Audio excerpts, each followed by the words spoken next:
Yeah, we'll be taking 1 minute to let people arrive. We have about 52 organizations will be attending or receiving a copy of the video, one or the other. So I'll begin right at 12, so welcome.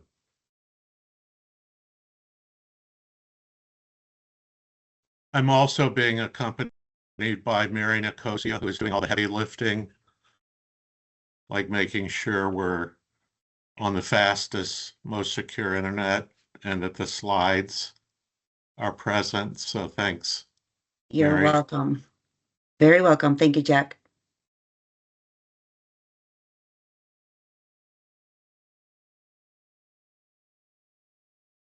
And while we wait for a few more seconds, everyone should have received a couple emails where you'll actually be able to take an assessment.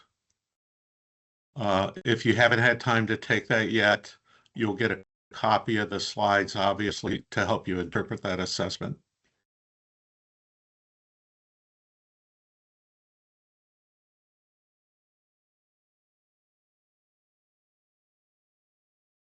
Welcome to Fifth Theory's leadership webinar sponsored by the Campbell International Leadership Institute.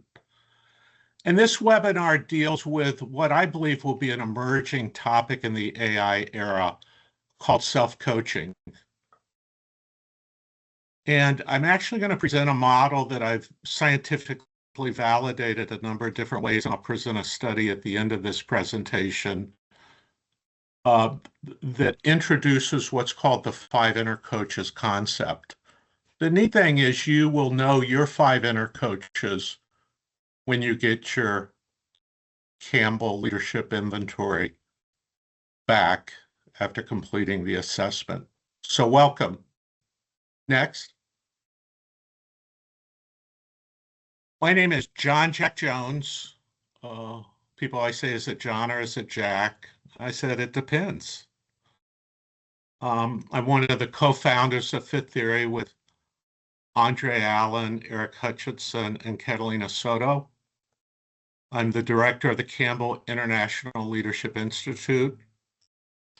I help invent this program, so I'm going to talk live from my mind, no teleprompters, no notes. I'm just going to share from my heart why I think it's important in the AI era.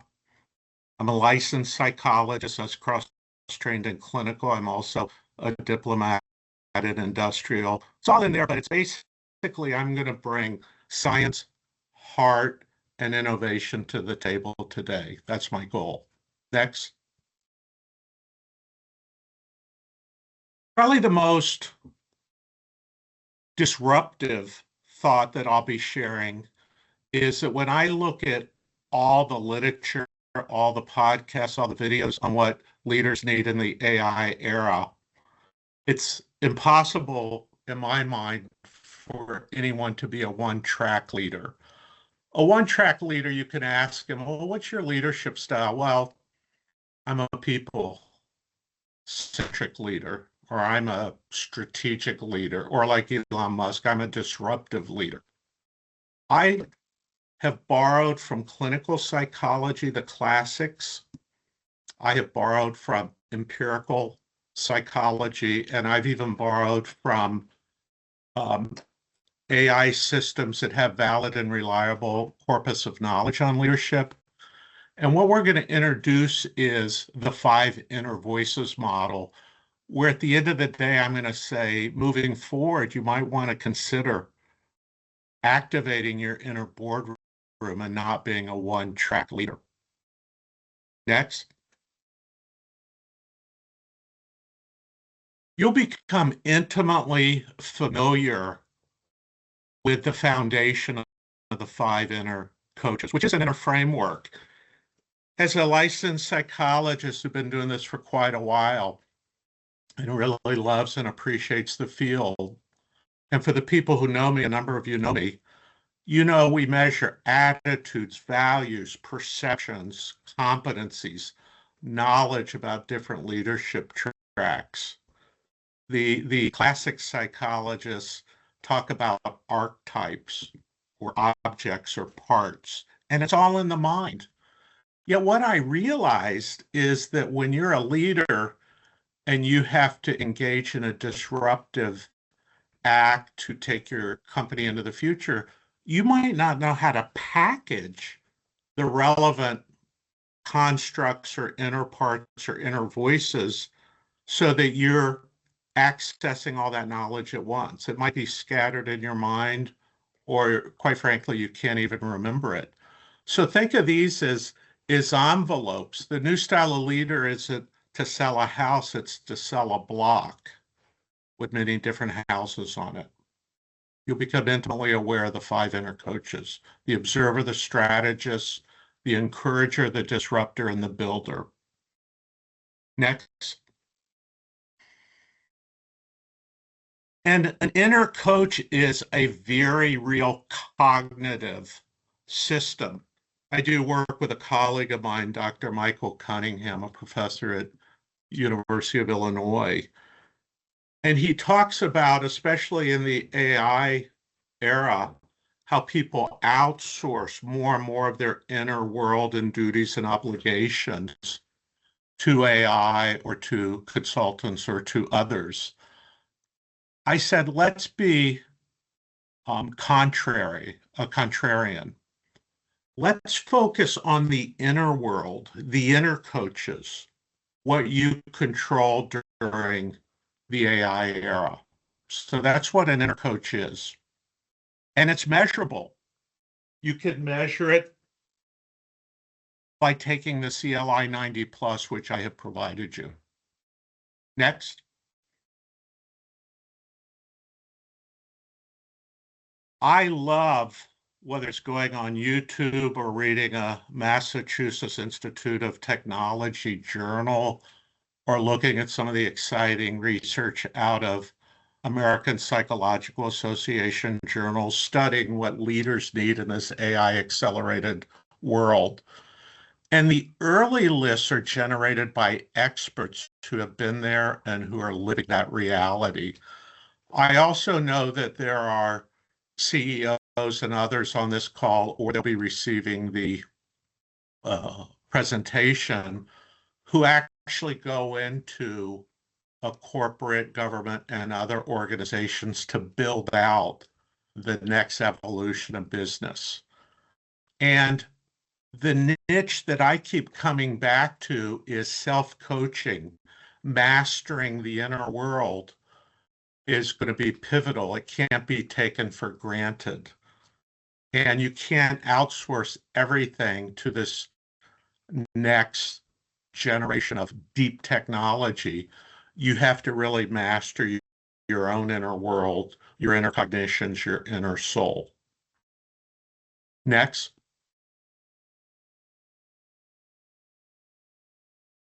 This is just an example of the many, many, many lists that I consulted.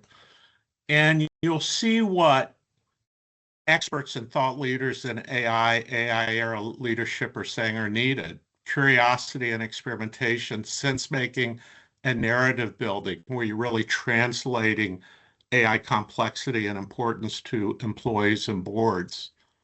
Aligning cross-functional teams around AI intelligence systems. A big one is remaining calm, open, and grounded amid uncertainty. I can bring AI up in some courts and people are intrigued. Others, they look like I've gone down the wrong path.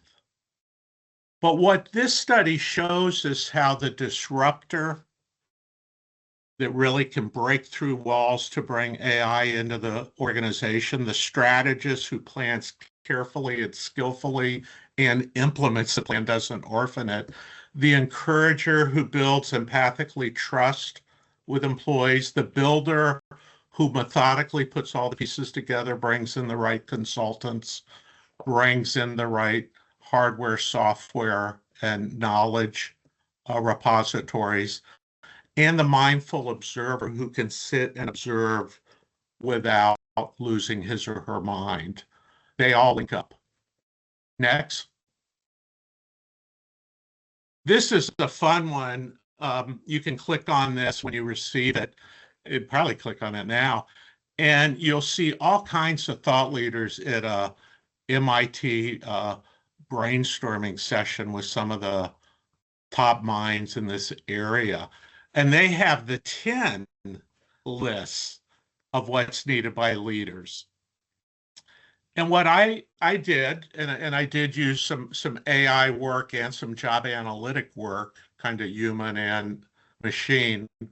I showed that sometimes it takes a couple minds, inner coaching minds, to allow you to have the foundation to perform. And what you'll learn is to call a pocket of knowledge, personality traits, competencies that inner coach. We've pulled together that information from your Campbell leadership inventory into a measurement. And now we're personifying that measurement. I think one area I've grown in is I'm becoming very bored and turned off by just scores. I want to bring a score to life and personify it. I think that's where clinical psychologists and even psychiatrists and top tier executive coaches outdistance the traditional numbers only IO psychologists. They bring information to life. Next slide. A friend of mine, Dr. Jeff Jolton, brilliant, fun psychologist, IO psychologist. He had a podcast you can go to. It's, kind of on the bottom there. You can barely see it. But what he did in his podcast, and he has a little write-up, is really talked about AI opportunities for leaders, using AI to make smarter data-driven people decisions, redesigning jobs and workflow for human AI collaboration, building trust and transparency in AI systems, developing leaders who can balance empathy and analytics, and fostering continuous learning and ability. And again, based on some colleagues linking up the five inner voices to these opportunities and using right now I'm using OpenAI's GPT 5.0 to line up the voices.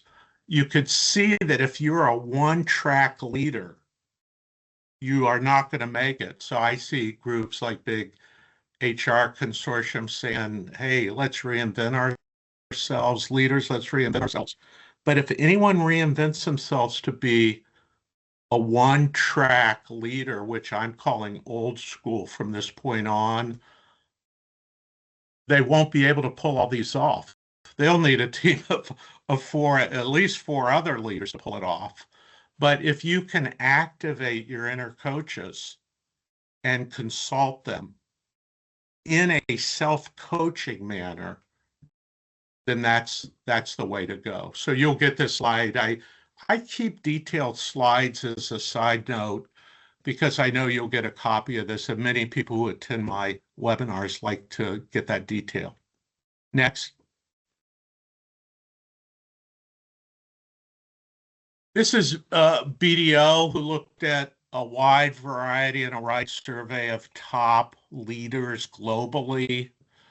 And the next thing you see a lot on in the AI leadership is what I call gap analyses.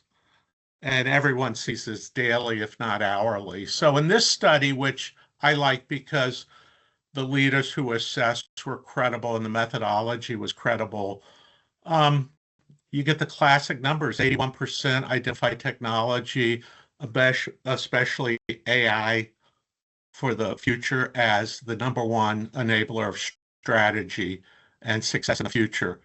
Yet only 42% of the leaders are doing anything to really leverage AI effectively.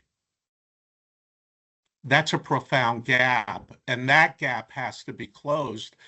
I just pray it isn't closed by one-track leaders, because I don't think they can pull it off. Next slide. Here's a study I did. I went online and did some job analytic work. It was about 100 plus leaders slash managers. And what I was doing was actually, this was one of the first rounds of validating the inner coaches, where I basically had an express measure of the 5 inner coaches, and I was measuring the degree of commitment and the degree of importance that these leaders saw with the 5 inner coaches model and concept. And then I actually asked them, what the heck are you doing? And did that analytics. And what I found is over 65% thought the 5 inner coaches concept and model was very to extremely important in the AI era. So that's kind of the space I focused on. I didn't go backwards in time. And then I had a pretty detailed survey and said, what are you actively building out in terms of building out with your organization, yourself, and so forth? And only about 48% were building out anything. And this, I think I did this a couple months ago. So you could see there's that 20% gap. And that's what needs to be closed. And it's a theory, the focus that we're going to propose is focus on the inner world, the mental space, the psychological space. Don't over project your responsibilities and outsource your inner world and needs and requirements to the deep tech agents. Both must live in harmony, I believe. Next. I'm going to briefly explain this. I might look down at my notes a little bit on this because I just want you to become acquainted with the 5 inner coaches. And the psychological construct is really so that leaders are maximally agile, flexible, and broad. A concept called leadership psychological flexibility. I don't want leaders who are one track narrow, and if they bet their future on just being the best disruptor who goes to the gym and can wrestle people to the ground if they don't go with their knocking down the walls. We need 5 inner voices. And the goal with the 5 inner voices is to have balance. If you really look at a lot of leaders who derail, they're very skilled at 1 or 2 of the inner voices, and the rest are orphaned, neglected, underfed, and they usually butt heads because they aren't a well-rounded, wholly flexible leader.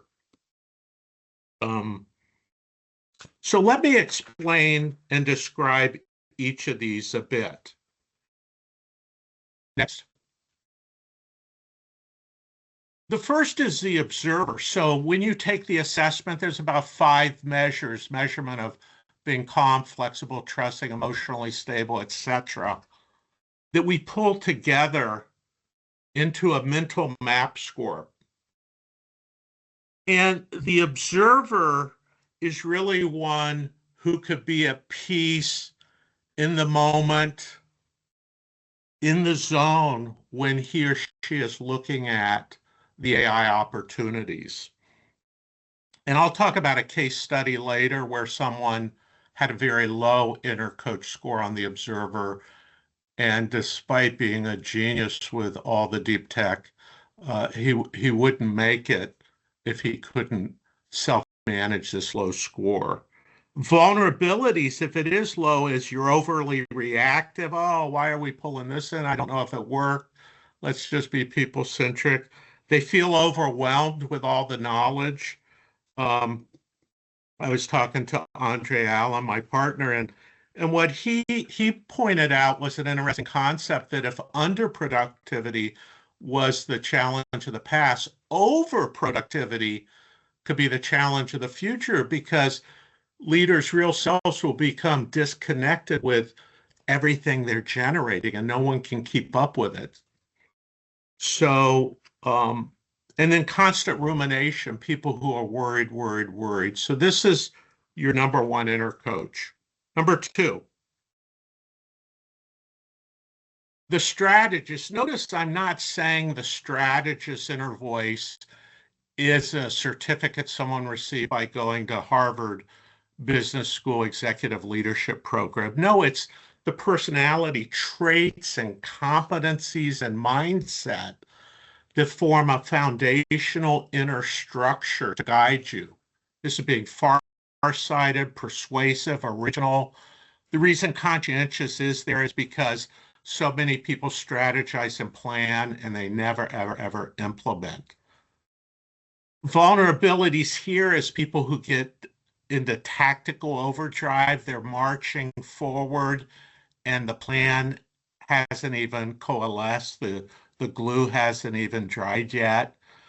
I think I saw a stat yesterday, another big gap where all these companies are doing things and doing quick experiments, but there's no strategy. And also short-term panic on what others are doing. So the strategist is a very important inner voice. Next.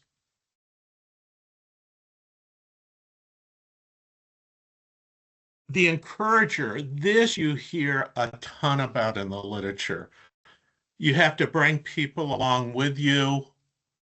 You have to be empathic that there's going to be some change management issues. In a world where there's a lot of trauma going on, social trauma, independent of the AI rapid movement, you need to be an empathic, trauma-informed leader, things of that sort. So scales within you like your friendliness quotient, your empowerment quotient, your empathy quotient, your agreeable quotient, even being affectionate in proper ways in the workplace. These all form your inner voice called the encourager. So pulling all those houses together on your inner block versus being just a one-trick pony where you're good with people skills, but you don't have any of the other voices. People who are low on this might be emotionally distant, isolated, flat morale. They can't get people charging forward into the new AI era. So that's why it's so important. Next, inner voice. The disruptor, and you'll hear some surprises on this in a second, but the disruptor is someone who's daring, enterprising, which is almost like being that intrapreneur, the person who's in an organization who's entrepreneurial, but it's in inner organization, intrapreneur, dynamic, flexible, adaptive, can freeform when needed. Vulnerabilities are being overly conforming, fear of change and conflict, passivity. And these are the people who are the other 60% that really aren't doing anything on the AI front right now. So if your disruptor score is low, you know it's low. You have that awareness, and you might not be able to change your personality and competency, but you do know you have to do something, and I call that self-management. Next. And the fifth inner coach is the builder. And the builder are the people who are organized, productive, credible, probably senior certified high-level program managers fit into this. But if you have a leader who you promoted to be the chief AI officer, who is only a builder and doesn't know how to self-manage or leverage the other four inner voices, then you're shortchanging your organization. So that's why, in my mind, all five are needed. Next. This is fascinating because, again, I took some of my job analytic work. I took AI insights. I sampled the thought leaders that are at MIT and some of the different think tanks. And this is what evolved. For the observer, how important are the five inner coaches in the AI era? And understand they're going to differ by organization. So this is just kind of a placeholder. For the observer, it's very, very, very high. So that means really getting the people in toto aboard in your organization is essential. So you absolutely want a chief AI officer or a CEO or a division head who has an encourager capability, whether it's through self-management or leveraging just a natural foundational strength. Strategist, very, very high. That's why I didn't have time to incorporate the study I saw from a leading consulting firm that basically said it's kind of thin pickings right now on well thought out strategy, but that's extremely high. So if you aren't inclined to prepare strategic plans, and remember, you aren't measuring, do you have the knowledge to create a strategic plan? We're creating, do you have the competency, the vocational interests, the personality traits, uh, to develop the plan and want to be motivated to develop the plan. That's very high. The encourager is high. Again, selling, influencing, nurturing, dealing with change management, that's critical. Disruptor, this is a surprise I kind of telegraphed, is medium. It's important because remember, the norms that we are measuring you on are leadership norms when you take the CLI 90. But you don't want to put someone who's solely a disruptor. So I absolutely would bet that there are organizations out there that say, well, there's Fred or Mary, and Fred or Mary has just taken on this AI movement. They're knocking doors down. Let's make them our chief AI officer. But they don't have any of these other inner voices activated, and they'll probably fail. And I have case studies to show that. And then the builder is methodically pulls it together. I think this is going to grow in importance, but right now it's medium because you need the people aligned, you need the strategy, and so forth. Next slide. When you get your readings and learn more and more about the 5 inner coaches, there's a key concept called activating your inner coaches, which you know what your 5 are already if you've taken the assessment. These are my 5. You're getting some education from me on why they're important. You'll get more information on why they're important. And for low scores, if you have low scores, usually below 45, when when you get your report, I won't get into that much deeper. When you have low scores, you have to self-manage. That's where you might need to partner with someone. That's where you might need to go to an intensive workshop to loosen up that low foundational score. But you're aware that you're actually a bit limited in the AI area before that score, so skillfully self-manage it. If the scores are high, wow, leverage them, leverage them. But what you're going to find is with the activation phase, what I do now every morning, I go into a light meditation. I say, I want to meet my 5 board members, my 5 inner coaches, and which one do I need to lead with today? So I'm doing the self-coaching. And today, for example, I did it, and what I had to lead with is my observer. So I'm relaxed, centered, tranquil. So I consulted with my wife to calm down. I had, only 1 cup of coffee instead of 3 or 4. I had Mary Nicosia get online sooner so we could have a little think tank and put me at ease. I activated that in her score. And then the second one I activated was the encourager, which is really to get all of you all to at least open your mind a little bit to this new model. The ones I didn't activate with the builder, where I could have got nervous and started doing, well, let me finish this research study before I do my webinar. So that's what we're looking at. Next. One caveat. Some people ask questions. And by the way, if you do have any questions, send them via chat.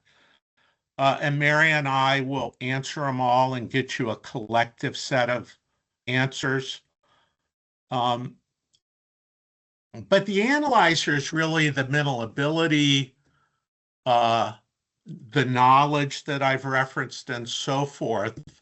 And that's important. That's going to come out in a second course as an augmenter or an enhancement force, not one of the five inner coaches. And the reason for that is some of the foundational pieces of the analyzer are hard to raise and lower. It's what we call more of a fixed psychological construct, to get academic for a moment. But I do want to not acknowledge it because it's important, and it's part of a model called can do, will do leadership. So I just wanted to note that. Next slide. Now, here's the first live webinar exercise. You don't have to do step 3 because I cover that a little bit at the end. But based on what you've learned so far and knowing where you stand as either a future leader, an experienced leader, a leader who's reinventing him or herself, just send a little chat or text on which one of these 5 inner coaches you're going to zero in on.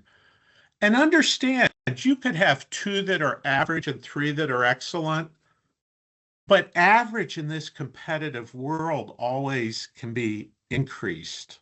Don't just focus on the low ones. Send it and maybe send a little note on why. You don't need to put your name, and we'll summarize these, and this will be a little study we'll share with you from this workshop. As a side note, you will also receive all the white papers and thought leadership papers per industry that I promise you. Some will get a white paper, a concept paper on the 5 inner coaches in the retail and service sector. Why is it important there? Some in the asset protection, loss prevention, and certified forensic interviewer sector. Why is it important there? Some in just broad global industry. So we'll provide those, and that'll help you think through this exercise. Next. This is a real case study I worked on. I'm not going to get deep and in depth with this because 45 minutes doesn't allow it, but it's just a brilliant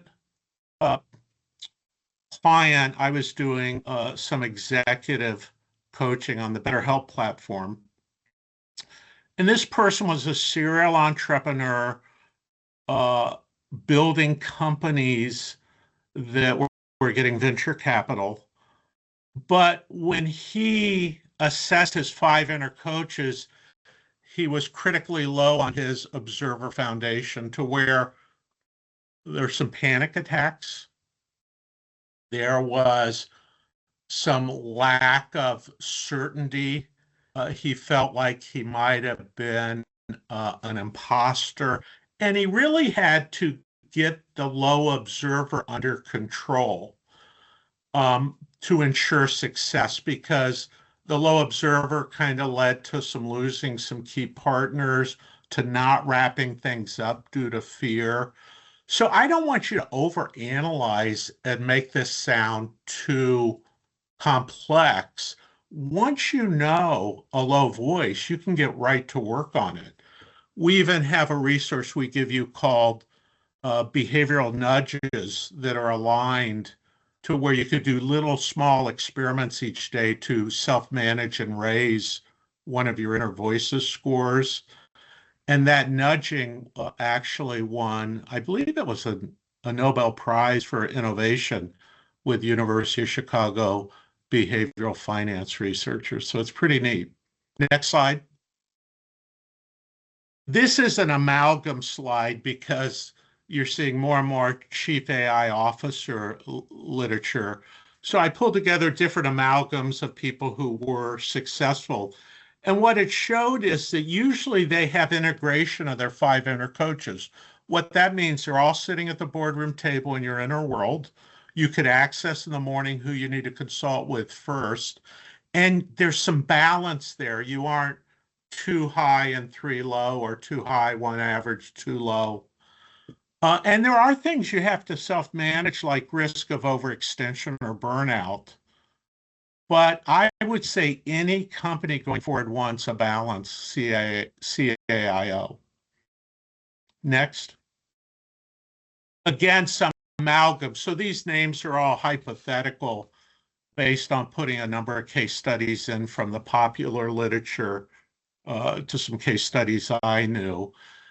And this is someone who's in balance, and it's called innovation without integration. You might have high strategist, high disruptor, which if you talk to those people, you walk away saying, wow, smart, brilliant, showtime. But what happens when it's game time, their weak observer score means they're going to be stressed. They're going to be living in the past or future, and nothing gets done in the present. Their encourager is going to turn key people off. And we see it now with top AI companies where their top AI architects leave the company. And then there's no builders who are wrapping anything up. They might have initial excitement and bull pilots, but nothing ever gets wrapped up. So you want to avoid that. Next. Another classic CAIO is the risk-averse leader. This might be a leader who's good at managing budgets, programs, calm, cool, collect. So obviously high observer, high builder. But there's so much operational safety that innovation and disruption is stifled. Nothing earth-shaking is happening.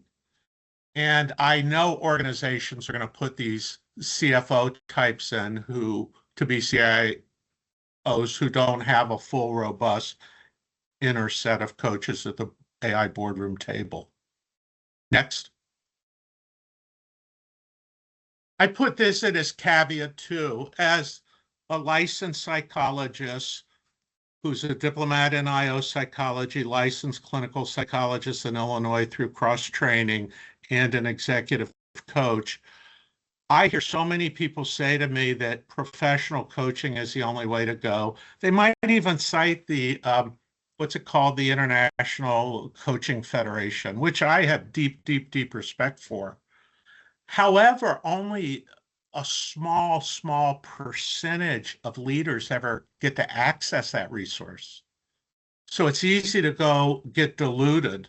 So self-coaching is a way to at least get people moving in the direction of the five inner coaches without orphaning them and leaving them on the sidelines and pretending that professional coaching will reach all 100%. I even saw where a large bank, and it's not clear if they fired all their internal coaches, meaning professional coaches internal to the organization or not. But if they did, self-coaching would be relevant. And then the emerging field of AI coaching, which is usually an adjunct. And that's where you get an app and you get coached. But you have to make sure they aren't one-trick ponies. But I respect all three worlds. Next. So you're on a self-coach leadership paradigm by attending this workshop. But if you aren't here and you get the presentation, once you listen to it all, you're starting it. Then you'll get some of the readings and you're really starting it. And this is where you accept that there's an inner coaching system, which I described briefly in this presentation. You understand the logic of the self-insight and self-coaching model. And part of that logic is it's a validated model where those scores predict AI activity, but they also predict leadership potential. And I'm a big believer in you need awareness first. You need to know who you are, awareness of your leadership inner world, and then you can get to action. But I think that awareness is essential. Next slide. So here's how you started your journey. You completed the CLI 90 plus. In the reminder notes, there's a link. All you have to do is click that. The report will go immediately to you. You'll have 3 self-coaching guides to help you. And then Mary and I will send you some additional resources. Study your profile. If you have any questions, just email me. I'll gladly give you feedback. Embrace self-coaching, which does require discipline. The challenge with self-coaching is people still need to read and study and meditate and ponder. And become your own best leadership coach. Don't become dependent on, boy, I hope someone assigns me a $50,000 a year professional coach within the next 8 months. We'll be on 5 more versions of AI by then. Next slide. This is a caveat because what you'll get in some of the reading is the psychological interventions that are linked to self-coaching interventions that are linked to the inner world around the 5 inner coaches. I won't go through this, but maybe a couple. Diffusion is where leaders who have trouble being disruptors say, AI is going to crash and burn and machines are going to take over the world and universe. And it's such catastrophizing thought that they need to unhook from that. So they'll learn what's called a 3rd generation cognitive behavioral tip to unhook from that so they move forward and don't derail and lose their job. Acceptance. Acceptance means staying grounded in the here and now and present moment despite uncertainty. So there is uncertainty how the AI era business and society and life will fully unfold. There'll be the naysayers, there'll be the embracers, but you accept what is without getting excessively judgmental and caught up in your inhibiting scripts in your mind. So I won't go through all of this, but you'll learn that, and that's also part of self-coaching for another day. Next slide.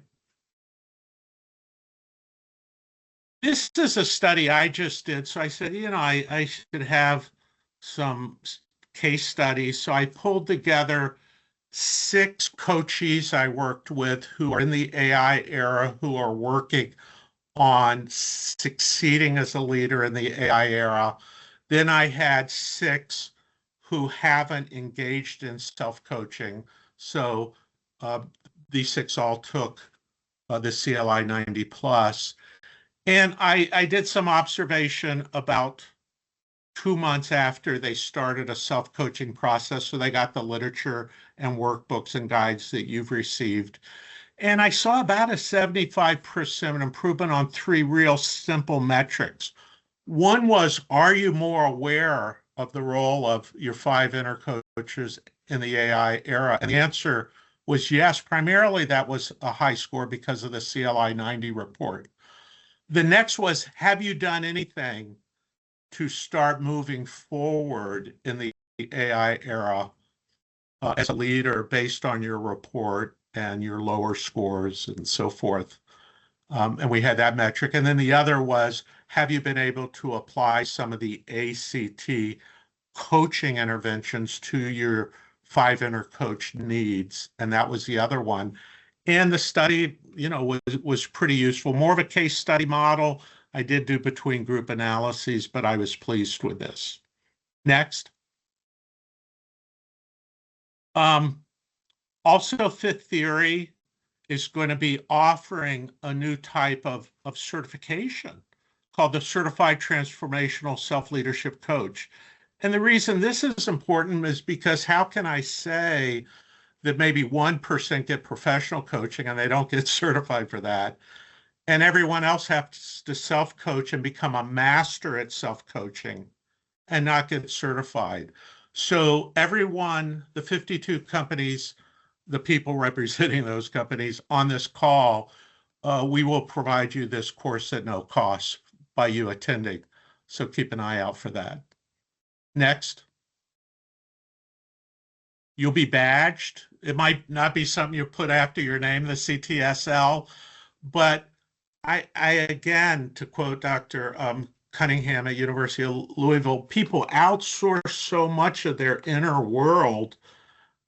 And I'm saying, get credentialed for that inner world. That if you're a skilled transformational self-leadership coach and masterfully meet with your boardroom every day and consult with them as part of your inner coaching foundation, you should have some credentials for that. Next. And this is the final slide. And all I want to say is I know there's a few people on this call who are working towards becoming a Campbell leadership coach. And that's where you can provide the Campbell leadership assessment for long-term coaching, more professional coaching. So you can see one reason why I really, really endorse that track. But in reality, some organizations just have enough time to pull together 40 leaders. They need a half-a-day coaching session, and they would really benefit from a self-coaching model. So these coaches also learn how to offer that. So with that, I want to thank everybody. I want to really point out that you will receive everything. If you take a few more minutes and add in any questions, we'll leave this on for about 30 more seconds. But thank you so much, and you're taking your first step towards being a certified transformational leadership coach. Mary, did I leave anything out? No, Jack, you didn't. I just wanted to remind you if you would like to share with the group any upcoming webinars that you have planned. Yeah, I'll wrap up with that. The one that's going to be coming up in December or January, we're still picking the date, is where we've linked up the 5 inner coaches model with perpetual high-level negotiation. If you look at real powerful leaders, influence, negotiation skills, and abilities are real powerful. And what's interesting is, depending on what leadership inner coach is activated, all 5 bring a different piece of authority to your high-level negotiation skills. So we're going to marry negotiation to the 5 inner coaches, and all of y'all will be invited. So Mary, I'm going to end the event. Attendees, thank you so much for sharing your precious time with us, and we'll get you everything you need. Thank you.